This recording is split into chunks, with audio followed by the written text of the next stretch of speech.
ದೇವರ ನಾಮದಲ್ಲಿ ಎಲ್ಲರಿಗೂ ಶುಭಾಶಯಗಳು.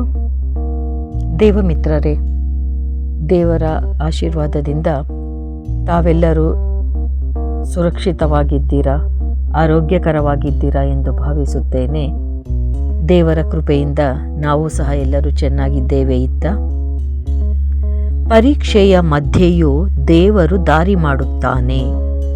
ಈ ಒಂದು ವಚನ ಸತ್ಯವೇದದ ಯಾವ ಭಾಗದಲ್ಲಿದೆ ಅನ್ನೋದು ನಿಮಗೆಲ್ಲ ಗೊತ್ತಿರಬಹುದಲ್ವಾ? ಅದೇ 1 ಕೊರಿಂಥ 10:13 ವಚನ. ಪ್ರಿಯ ಸಹೋದರ ಸಹೋದರಿಯರೇ, ನಮ್ಮ ಜೀವನದಲ್ಲಿ ಕೆಲವೊಮ್ಮೆ ನಾವು ಹೀಗೆ ಹೇಳ್ತೇವಲ್ವಾ, ಇನ್ನೂ ನನ್ನಿಂದ ಆಗೋದಿಲ್ಲ, ಈ ಸಮಸ್ಯೆಯಿಂದ ನಾನು ಎಂದಿಗೂ ಹೊರಬರಲಾರೆ, ದೇವರೇ ಯಾಕೆ ನನ್ನ ಜೀವನದಲ್ಲಿ ಇಷ್ಟು ಕಷ್ಟ ಕೊಟ್ಟಿದೀಯಾ, ಇಷ್ಟು ಕಷ್ಟ ಇದೆ ಅಂತ ನಾವು ಸಾಮಾನ್ಯವಾಗಿ ಕೇಳ್ಕೊಳ್ತಾ ಇರ್ತೀವಲ್ವಾ. ಒಂದು ಚಿಕ್ಕ ಹಕ್ಕಿ ಬಿರುಗಾಳಿಯಲ್ಲಿ ತನ್ನ ಗೂಡನ್ನು ಕಳೆದುಕೊಂಡಿತು, ಅಂದರೆ ತನ್ನ ಗೂಡನ್ನು ಕಳ್ಕೊಳ್ತದೆ. ಎಲ್ಲವೂ ಮುಗಿದು ಹೋಯಿತು ಎಂದು ಅದು ಭಾವಿಸಿತು. ಆದರೆ ಮರುದಿನ ಸೂರ್ಯೋದಯವಾದಾಗ ಅದೇ ಹಕ್ಕಿ ಹೊಸ ಮರದಲ್ಲಿ ಇನ್ನೂ ಉತ್ತಮವಾದ ಗೂಡನ್ನು ಕಟ್ಟಲು ಆರಂಭಿಸಿತು. ಹಾಗೆಯೇ ನಮ್ಮ ಜೀವನದಲ್ಲಿಯೂ ಬಿರುಗಾಳಿಗಳು ಬರುತ್ತವೆ. ಆದರೆ ದೇವರು ನಮ್ಮನ್ನು ಬಿಟ್ಟು ಹೋಗುವುದಿಲ್ಲ. ಎಂಥ ಕಷ್ಟದಲ್ಲೂ ದೇವರು ನಮ್ಮನ್ನು ಕೈ ಬಿಡೋದಿಲ್ಲ ಮಿತ್ರರೇ. ಇದು ನನ್ನ ಅನುಭವದಲ್ಲಿ ಚೆನ್ನಾಗಿ ಆಗಿದೆ. ಆತ ನಮ್ಮನ್ನು ಬಿಟ್ಟು ಹೋಗೋದಿಲ್ಲ, ಬದಲಾಗಿ ಆ ಬಿರುಗಾಳಿಯ ಮಧ್ಯೆಯೇ ಹೊಸ ದಾರಿಯನ್ನು ತೋರಿಸುತ್ತಾನೆ. ನಾವು ಅನ್ಕೊಂತೀವಿ, ಎಷ್ಟು ಕಷ್ಟ ಅಪ್ಪ, ಎಷ್ಟು ಕಷ್ಟ, ನನ್ನಿಂದ ನಿಭಾಯಿಸಕ್ಕಾಗೋದಿಲ್ಲ ಅಂತ. ಆದರೆ ಅದಾಗಿದ್ದ ತಕ್ಷಣವೇ ದೇವರು ಅದಕ್ಕೊಂದು ಒಳ್ಳೆ ದಾರಿಯನ್ನು ತೋರಿಸ್ತಾನೆ. ಅದರಿಂದ ಹೊರಬರುವ ದಾರಿಯನ್ನು ಸಹ ತೋರಿಸ್ತಾನೆ. ಇದನ್ನೇ 1 ಕೊರಿಂಥ 10:13 ನಮಗೆ ಧೈರ್ಯದಿಂದ ಹೇಳುತ್ತದೆ. ನಿಮಗೆ ಬಂದಿರುವ ಶೋಧನೆಯು ಮನುಷ್ಯರಿಗೆ ಸಾಮಾನ್ಯವಾದದ್ದೇ, ದೇವರು ನಂಬಿಗಸ್ತನು. ನೀವು ತಾಳಲಾರದಷ್ಟು ಶೋಧನೆಯನ್ನು ಆತನು ಖಂಡಿತ ಬರಮಾಡುವುದಿಲ್ಲ. ಶೋಧನೆಯೊಡನೆ ತಪ್ಪಿಸಿಕೊಳ್ಳುವ ಮಾರ್ಗವನ್ನು ಒದಗಿಸಿ ನೀವು ತಾಳಿಕೊಳ್ಳುವಂತೆ ಮಾಡುತ್ತಾನೆ. ನೋಡಿ ಎಷ್ಟು ಚೆನ್ನಾಗಿದೆ ಅಲ್ವಾ? ಈ ಒಂದು ವಚನದಲ್ಲಿ ನಮ್ಮ ಜೀವನವನ್ನು ಬದಲಾಯಿಸುವ 3 ಅಮೂಲ್ಯ ಸತ್ಯಗಳಿವೆ. ಅವೇನೆಂದರೆ, ನಮ್ಮ ಪರೀಕ್ಷೆಗಳು ದೇವರಿಗೆ ಹೊಸದಲ್ಲ. ನಮಗದು ಹೊಸದಿರ್ಬೋದು, ಕಷ್ಟ, ಆದರೆ ದೇವರಿಗಲ್ಲ. ಪ್ರತಿಯೊಬ್ಬರೂ ಪರೀಕ್ಷೆಗಳನ್ನು ಎದುರಿಸುತ್ತಾರೆ.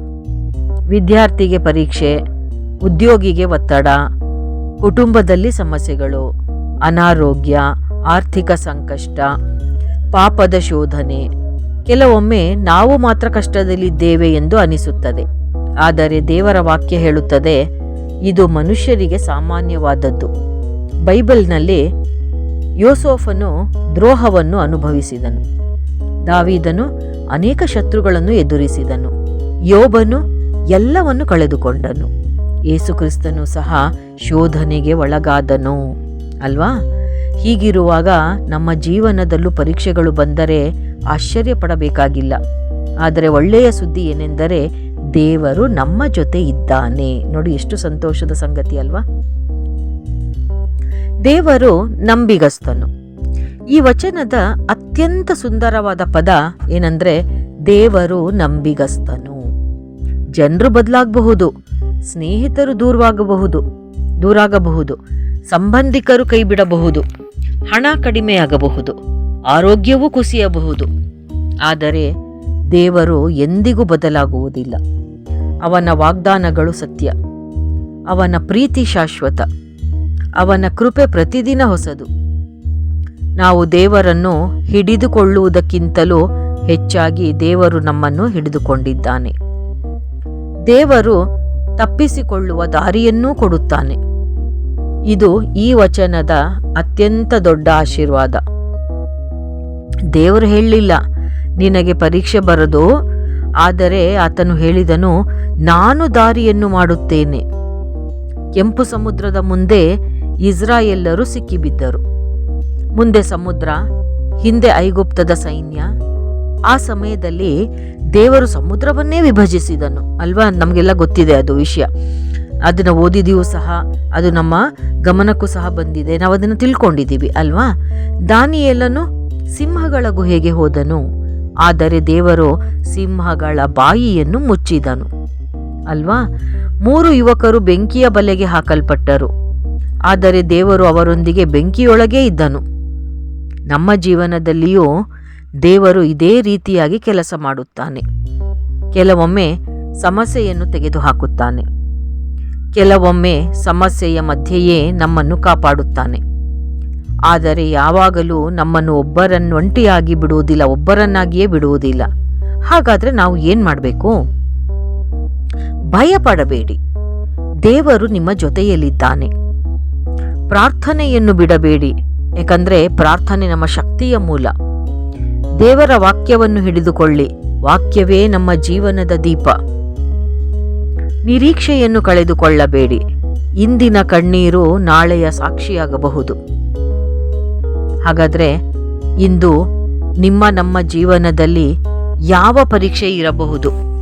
ಬಹುಶಃ ಕುಟುಂಬದ ಸಮಸ್ಯೆ ಇರಬಹುದು, ಸಾಲದ ಹೊರೆ ಇರಬಹುದು, ಅನಾರೋಗ್ಯ, ಉದ್ಯೋಗದ ಚಿಂತೆ, ಮಕ್ಕಳ ಬಗ್ಗೆ ನೋವು, ಆತ್ಮಿಕ ಹೋರಾಟ.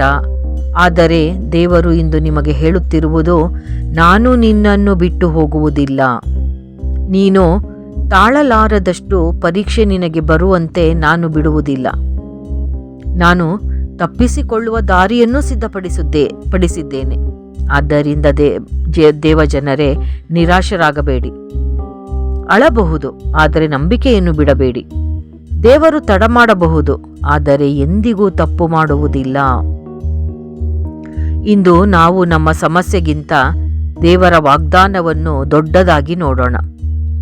ಯಾಕೆಂದರೆ ಪರೀಕ್ಷೆ ತಾತ್ಕಾಲಿಕ, ದೇವರ ನಂಬಿಗಸ್ತಿಕೆ ಶಾಶ್ವತ. ನಾವು ಪ್ರಾರ್ಥನೆ ಮಾಡೋಣವೇ? ಪರಲೋಕದ ಪ್ರೀತಿಯ ತಂದೆಯೇ, ನಿನ್ನ ಅಮೂಲ್ಯವಾದ ವಾಕ್ಯಕ್ಕಾಗಿ ನಿನಗೆ ಸ್ತೋತ್ರ. ನಮ್ಮ ಜೀವನದಲ್ಲಿ ಅನೇಕ ಪರೀಕ್ಷೆಗಳು, ಶೋಧನೆಗಳು ಮತ್ತು ಕಷ್ಟಗಳು ಬಂದಾಗಲೂ ನೀನು ನಮ್ಮನ್ನು ಎಂದಿಗೂ ಕೈ ಬಿಡುವುದಿಲ್ಲ ಎಂಬ ನಿನ್ನ ವಾಗ್ದಾನಕ್ಕಾಗಿ ಧನ್ಯವಾದಗಳು.